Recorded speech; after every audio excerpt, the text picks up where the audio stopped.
Voilà, bah écoutez, on fait chose de notre deuxième vidéo. Je suis toujours accompagné de Coucou, bien entendu, on vous salue. Et On vous dit tous bonjour. le duo Le infernal. duo infernal. On vous aime, on vous aime. On sait comment vous êtes, mais on vous aime quand même. Ne vous inquiétez pas. Donc là, on va parler avec Coucou. J'amène Coucou avec moi sur un terrain très, très particulier. C'est le terrain du camp américain. Car j'ai sorti un livre, le livre de camp américain, et j'ai sorti un livre que vous avez vu au Blason, comme un petit peu de partout, sur mon site internet, où vous pouvez le trouver et l'acheter avec un règlement PayPal. Mais on a parlé du camp américain, mais j'ai jamais eu l'occasion de vous parler avec quelqu'un qui l'a vécu. Voilà. Alors là, aujourd'hui, je vais vous poser des questions, et je vais poser des questions à mon ami Coco, parce que lui, à l'époque du camp américain, en 44-46, J'avais 14 ans. il avait 14 ans. Lorsque ce camp a été créé, il y avait quand même plus de 100 000 soldats, entre 100 et 150 000 soldats par jour. C'était plus grand que la ville d'Aix. Hein. Il y avait des banques, il y avait des restaurants, il y avait un théâtre de plein air qui pouvait accueillir 17 000 personnes. On va en revenir. Et surtout, je vais te couper, c'est pas poli. Il y avait les cuisines. Et on va parler de ça. Donc il y avait des banques, il y avait tous les lieux de culte, c'était plus grand qu'Aix. Voilà, c'était plus grand qu'Aix. Aix à l'époque c'était 35 000 habitants, le camp américain c'était plus de 100 000 habitants. On était quand même en 44-46, ça a duré 2 ans et demi maximum. Voilà. Alors Coucou, je vais te poser une question. Oui. Toi, tu avais à l'époque, tu avais 14 ans. Mais oui, je suis de 30, j'avais 14 ans. Voilà. Pile. Et tu allais en vélo là-bas, il paraît. Un vélo. Puis alors, si tu avais vu ce vélo, tout en fer forgé, les pneus pleins. Oh putain, ouais, d'accord. Ben, c'était un vélo de la guerre de 14. Ah ouais. Voilà, eh bien, on y allait parce qu'on était 3 copains. Il y avait Mili Minis, le coiffeur du Comérabo. Ouais. Il y avait Bob Amar, un culturiste aixois qui était très connu. Ouais. Et on partait tous les 3 avec, je ne vais pas dire sac à dos, non, parce qu'on avait quand même comme on dit en provençal, une banaste. Ouais. Une banaste, c'était une corbeille. Oui. Et on faisait du troc.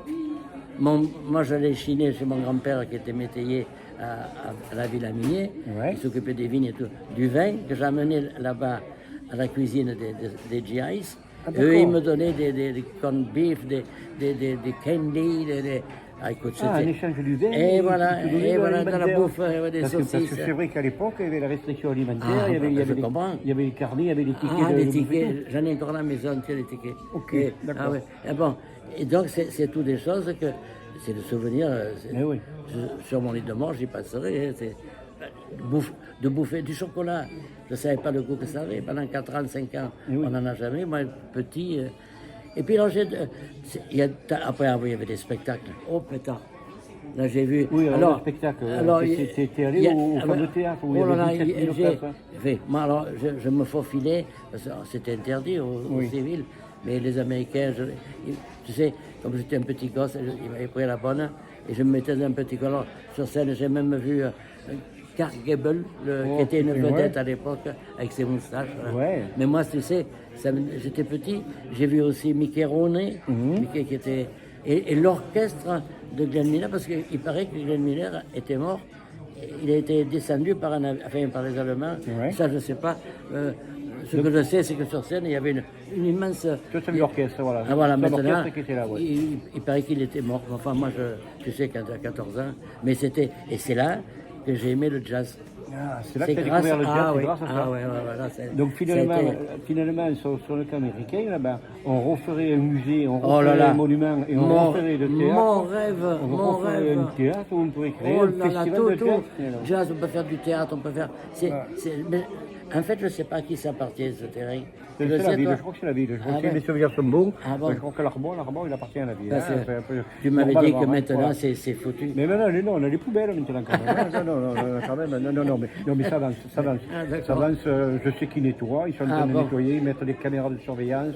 Je sais que le site est en train de protéger, donc il n'y a pas de souci. Peut-être qu'on verra le jour, on aura de bonnes nouvelles, mais je sais que ça bouge. Avec tout ce que tu as fait, tu m'as raconté que toutes ces médailles, ces dog bags, je sais pas quoi, là, que tu envoies aux familles en Amérique. Tu envoies ceux qui sont contents, ils ont un souvenir de... Le dog bag, c'est ça qu'on dit dog tag. Dog tag, oui. Voilà. Mais explique aux gens. Donc là, ben, c'est une plaque d'identité, ils le savent. C'est une petite plaque d'identité qu'avaient les soldats autour du cou. Et quand ils sont venus donc, sur le camp américain, sur le plateau de l'Arbois, où il y a eu quand même presque 2 millions d'Américains qui sont passés, il y en a beaucoup qui ont perdu leur plaque. Parce qu'il y avait des milliers de tentes, des milliers de bâtiments, et donc ils perdaient leurs plaques. Et ces plaques, j'ai eu la chance moi, d'en retrouver quelques-unes, et en faisant des recherches, j'arrive à retrouver les familles, restituer ces plaques aux familles. En Amérique. Donc ça, c'est personnel. Ah, oui, je voulais qu'on parle de toi, Coco. Ouais. Moi, ce qui m'intéresse, c'est que le vécu. Ils étaient comment? Ils étaient gentils, ils étaient avec des enfants. Avec les enfants. Ouais. N'oublie pas qu'il y en avait beaucoup qui étaient mariés, qui avaient des gosses, pas de mon âge, mais plus petits, mais je disais, non, il y avait des méchants. Hein. C'est qu'on en a pendu à Luynes, il y avait une prison de djihadistes, justement. Et puis voilà. Il y avait une cas disciplinaire. Voilà. Il paraît qu'on ils rigolaient pas. Parce que c'est vrai qu'il y avait le camp disciplinaire, il y avait le cimetière américain, c'est vrai qu'il y a eu l'Arbois, l'hôpital de l'Arbois où il a été occupé à l'époque également par l'armée américaine. C'est toute une époque effectivement où ça vivait. Mais on ne va pas l'expliquer parce que vous qui m'écoutez là, maintenant tu manges un carré de chocolat. C'est la rigolade, c'est même rire. Mais manger un carré de chocolat en 45, j'allais dire un gros mot, j'allais dire oh, putain, mais jamais je le dis. Je le dis jamais. Moi, je prends de putain, ça me rappelle quelque chose. Je vais te poser une question. Oui. Parce qu'on m'en a parlé, mais je ne sais pas. Il paraît qu'à cette époque-là, parce qu'il y avait quand même 100 000 hommes en permanence, oui, pas le temps, 100 000 hommes. C'était des hommes. C'était des hommes, hein. Et des gaillards. Et voilà, et il paraît, je ne sais pas si c'est vrai, j'ai entendu dire qu'au niveau d'Aix, quand même, au niveau de la Grande Fontaine, à la Rotonde, il y avait des camions. Le Prophylatic Station. Il y avait un magasin qui existe toujours maintenant, mais je ne dis pas où c'est. Oui. De toute façon, il n'y a plus de bon. Et ils venaient tous se faire soigner un engin. Là. Ah ouais, ils avaient attrapé des maladies, ils attrapaient la chaude-pisse, alors je ne sais pas comment on dit. Moi j'étais petit. Oui.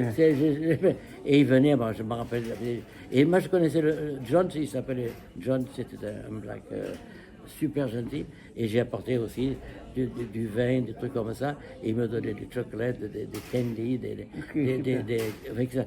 Et puis les camions des GMC qui venaient le soir, 2 fois par semaine, je crois, chercher des nanas qui voulaient danser. Pour danser. Il y avait des balles là-bas. Oui, il y avait pour danser. Pour danser, c'est normal. C'est des hommes qui avaient de danser. De danser, voilà. Et les filles aussi, c'était la première. N'oubliez pas qu'on était sevrés, on ne pouvait pas sortir le soir et tout. Alors ils venaient les chercher, ça je revois toujours, c'est le GMC, partir après en direction de la route de Marseille, de Belgique. Et après, on a profité de Tix Station. Mais ouais, tu parles. Moi, j'ai rien dit. Hein. Non. C'est des souvenirs. C'est des souvenirs. Voilà. Eh bien, écoutez, on est content. Ça fait quand même presque 8 minutes. Hein. Oh là là. Donc, on a dépassé le temps, mais ça fait rien, on s'en fout. On s'en fout, nous, le temps, on ne le compte pas. Alors, on est content. Je suis content de nous avoir présenté Coco avec le camp américain, un des survivants, un qui a fait le camp américain, qui est allé sur le plateau de l'Arbois, qui est allé sur le camp. Voilà. C'est quelque chose de formidable. Alors, à tous, on vous souhaite une bonne fin d'après-midi, une excellente semaine. Cette vidéo, elle paraîtra donc vendredi. On vous embrasse tous, on vous aime. Au revoir. Et bye bye, au revoir. Et il y en aura d'autres. Hein. Il y en aura d'autres, il n'y a pas de souci. Bye bye.